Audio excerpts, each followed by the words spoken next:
तो आपको याद होगा कि हमने चर्चा जो शुरू की थी वो यहाँ से शुरू की थी कि मैंने बनाई कुछ ऐसी इच्छाएं जो मेरी धरातलीय हकीकत से मेल नहीं खाती हैं। और तो जो इच्छाएं मैंने बना ली तो वे हो गई लोभ की पर्याय। तो लोभ हुआ चाचा वो जो मेरे पास नहीं है और उसे मैं करना चाहता हूं कि ये मेरा हो जावे। ठीक है, लोभ चाचा हुआ ये जो मेरा नहीं है वो मेरा हो जावे। जमीनी हकीकत और ऐच्छिक वस्तु के बीच बनी हुई दूरी को कम करने के प्रयास को ही हम लोभ कहते हैं। तो मेरे लोभ की पूर्ति में अपन ने चर्चा की थी, जब दूसरे बाधा बनते हैं तो मैं हिंसा से क्रोध से भर जाता हूं पहले चरण में, दूसरे चरण में बैर से भर जाता हूं, तीसरे चरण में हिंसा से भर जाता हूं। अपन ने चर्चा की थी जब मेरी इच्छाओं की पूर्ति, जब मेरा लोभ पूरा हो जाता है तो मैं मान से भर जाता हूं, और जब मेरा लोभ मेरी खुद की कमजोरियों में बाधा, मेरा लोभ मेरी खुद की कमजोरियों के कारण पूरा नहीं होता है तो मैं मायाचारी से भर जाता हूं। पहले चरण में मैं मायाचारी से भरूंगा, दूसरे चरण में चोरी से। किससे? पहले चरण में मैं मायाचारी से भरता हूं और दूसरे चरण में चोरी से भर जाता हूं। ठीक है कि नहीं है? और यदि एक चरण पूरा हो गया लोभ का तो फिर मैं दूसरे चरण के लोभ से भर जाता हूं। समस्या ये नहीं है कि एक ही चरण का लोभ पूरा हुआ तो शांति मिल गई। चाचा, वो सबने कथा सुन रखी होगी एक ढपोल संख की, कि एक निर्धन आदमी है, किसी ने खबर दी भैया धर्मेंद्र कि कहीं दूर एक महात्मा रहते हैं जो निवारण करते हैं सारी आज्ञाओं का। तो वो निर्धन घर से कुछ दान लेके चला, महात्मा को भेंट करूंगा और समस्या का निवारण पाऊंगा। लंबी यात्रा थी, अलग अलग जगह पड़ाव डाले उसने। तो एक शाहूकार की सराय में भी वो ठहरा। शाहूकार ने पूछा कहाँ जाते हो? तो वो कहता है कि एक महात्मा हैं, उनके पास संकटों का समाधान पाने जाता हूं। तो वो कहता है ठीक है, जब समाधान पाके लौटो तो यहीं ठहरना, हम पुनः मिलेंगे। ठीक है, जरूर ठहरूंगा। यात्रा की पूर्ति के बाद वो गया, महात्मा के दर्शन हुए, महात्मा को भेंट दान दी और पूछा कि महात्मा कुछ संकट निवारण का उपाय बताओ। तो महात्मा खूब उसकी भक्ति से प्रसन्न हुए और वैसे भी सहज प्रसन्न ही थे। उससे कहते हैं सुनो, मेरी कुटिया में एक शंख पड़ा हुआ है, मेरी कुटिया में एक शंख पड़ा हुआ है, उसकी विधिवत पूजा करके इससे जो भी मांगोगे वो तुम्हें दे देगा। ठीक है, हालांकि एक ही देगा एक दिन में। वो किसान लौटा, महात्मा ने विधि भी बता दी और दिखा भी दिया और मंत्र भी समझा दिए। चाचा, वो किसान लौटा, सराय में रुका, शाहूकार ने पूछा, उसने विधि भी जान ली और शंख भी देख लिया। रात जैसे ही किसान सोया तो उसने वो शंख चुरा लिया और दूसरा शंख रख दिया। किसान अपने घर लौटा, उसने विधि पूरी की और कहता है कि एक सोने का सिक्का दे दो, लेकिन वो शंख देने से रहा नहीं। बहुत प्रयास किया लेकिन शंख ने उस किसान को कुछ ना दिया, क्योंकि शंख तो दे रहा था साहूकार को, क्योंकि शंख बदले जा चुके थे।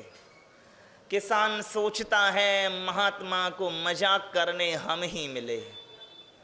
पत्नी कहती है इतने जल्दी अश्रद्धालु ना हो जाओ, यात्रा में हो ना हो कहीं दुर्घटना हो गई हो। हाँ, एक सराय में रुका था तो शंख वहीं बदल गए। पत्नी कहती है तुम पुनः महात्मा के यहाँ जाओ। वो पुनः गया, उसने पूरा किस्सा सुनाया। महात्मा कहते बेटे कोई बात नहीं, ये दूसरा शंख ले जा, ये एक के बदले दो देता है। अब विधि तो उसे पता ही थी। वो दूसरा शंख लाया, उसी रात सराय में ठहरा। साहूकार ने पूछा भैया कैसे आए, कैसे क्या आए? महात्मा का शंख एक दे रहा था। महात्मा ने कहा कम लगे तो दूसरा शंख ले जाना, ये दो देता है, दो ही सारी चीजें। अच्छा जरा दिखाओ तो। ना ना अब नहीं दिखाना। उसने, साहूकार ने क्या किया, रात हुई तो पुराना शंख से नए शंख को बदल दिया। किसान तो चलता बना। साहूकार ने सवेरे विधिवत पूजा की और कहता है कि एक सिक्का दे दो, तो वो शंख कहता है एक क्यों, दो ले लो। साहूकार कहता है कि हाँ तो दो सिक्के दे दो। वो कह रहा दो क्यों, चार मांग लो। वो कह रहा हाँ हाँ चार सिक्के दे दो, तो चार क्यों, 8 ले लो। वो 8 से 16, 16 से 32, 32 से 64 करता गया, दे कुछ नहीं रहा है।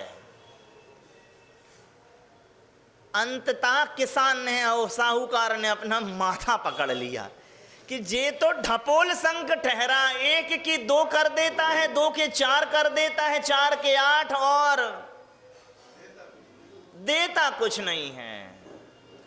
मां जो इच्छाएं हैं, वे जो लोभ है, वे बिल्कुल ढपोल शंख हैं, क्योंकि जो है वो दिखता नहीं है, जो दिखता है उस तक पहुंच नहीं होती। लोभ का गणित क्या है मां? जो है वो दिखता नहीं है, जो दिखता है उस तक पहुंच नहीं होती। और मजेदार है, जो दिखता है उस तक पहुंच हो भी जाए तो कल फिर वो दिखना बंद हो जाएगा। दूर के ढोल सदा सुहावने होते हैं मां, नहीं है। वो जो आज आपके पास है, जब कल नहीं था तो कीमती था, और आज है तो 2 कौड़ी का भी ना रहा। जो भी आप देख लीजिए। मैंने आपसे कहा था मुझे एक बिटिया मिली माँ, जिसने आईएएस क्लियर किया हुआ था, अभी ट्रेनिंग पीरियड में है, वो उसने ज्वाइन भी नहीं किया है। वो कह रही थी भैया जी अब लगता है मैं बमुश्किल 5-6 साल ही रहूंगी सर्विस में। मैंने कहा अभी शुरू भी नहीं की। वो कह रही थी बता नहीं अब इसमें कोई सुख सही नहीं रहा। तो अब मैंने कहा उसके बाद क्या करोगी 6 साल 7 साल के बाद? वो कह रही थी मैं सोचती हूँ अब नेता बनूं। मैंने कहा बेटा जैसे अभी तुम्हें इसमें सुख मर गया ना तुम्हारा, उसमें भी मर जाएगा। जो नहीं हो पाता हूं मैं, सुख है वही हो जाने का। समझ रहे ना चाचा? तो वो हो जाने का सुख नहीं है, वो आशा का सुख है। क्योंकि मां जब वो तुम हो जाओगी तो पाता है कि आशा न रही तो मर। मां वस्तु की उपलब्धि का सबसे बड़ा दोष मालूम है क्या है? वस्तु की उपलब्धि का सबसे बड़ा दोष ये है कि वो तत्संबंधी सुख के भ्रम को ही मार देता है। सुख तो मिलता नहीं है, जो भ्रम था वो भी मर जाता है। इसीलिए पूरी दुनिया में मां पैसे वाले विशेष सुखी नहीं होते हैं, निर्धन सुखी मिलते हैं। बताओ क्यों? क्योंकि सुख तो होता नहीं है, सुख तो होता है आशा का, लोभ का सुख होता है, उपलब्धि का नहीं। तो अमीरों की आशा तो पूर्ति हो जाती है। अब चाहा था मिल जाए, अंबानी हो गए। अब हकीकत में सुख नहीं मिला और आशा रही नहीं, क्योंकि वो हो गए जो होना था।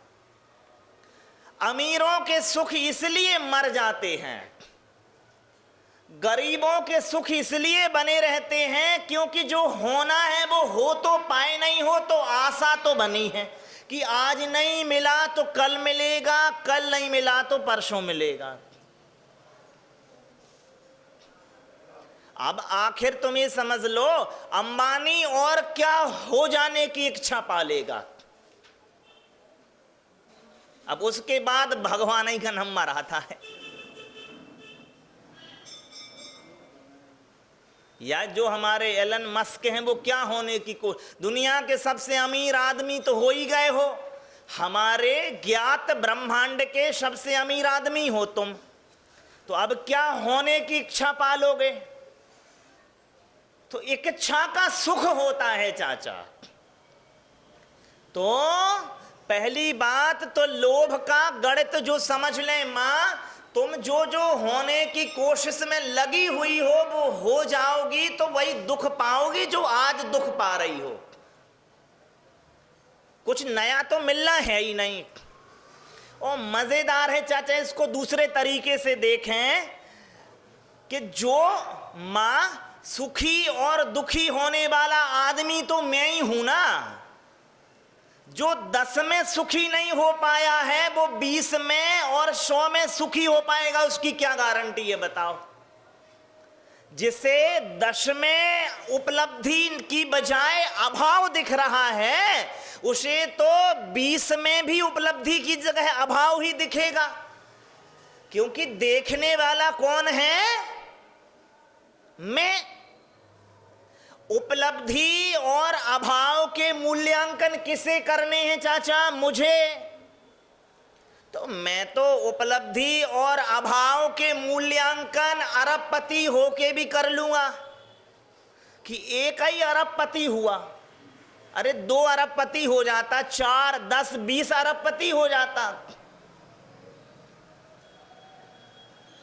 इसीलिए मां मनोविज्ञान कहता है उन लोगों को पैसे से दुख और सुख का होना पता चलता है जिन लोगों के पास 275 करोड़ से कम है। 275 करोड़ एक अपर लिमिट है मां। इसके बाद अब लोगों को ये पता ही नहीं चलता कि पैसा सुख भी देता है। कितने पैसों के पहले पहले तक पता चलता है? 275 करोड़। तो आपको खूब चलेगा क्योंकि अभी इतने हैं नहीं, और इस संभावना है इस जीवन में इतने तक पहुंचो मुश्किल है। तो मां इस गणित को आप ठीक से अनुभव से तो समझने से रहे नहीं, क्योंकि 275 तुम जुटा ना पाओगे। तो अनुभव से तो समझना पाओगे, तो फिर आपको आगम से ही समझना पड़ेगा। लोभ का गणित है। और चाचा अनुभव से भी समझना है तो छोटे छोटे अनुभवों से समझ लो ना। जब मेरे पास एक कैमरा आया नहीं था, मुझे खूब इच्छा होती थी कि आज आवे।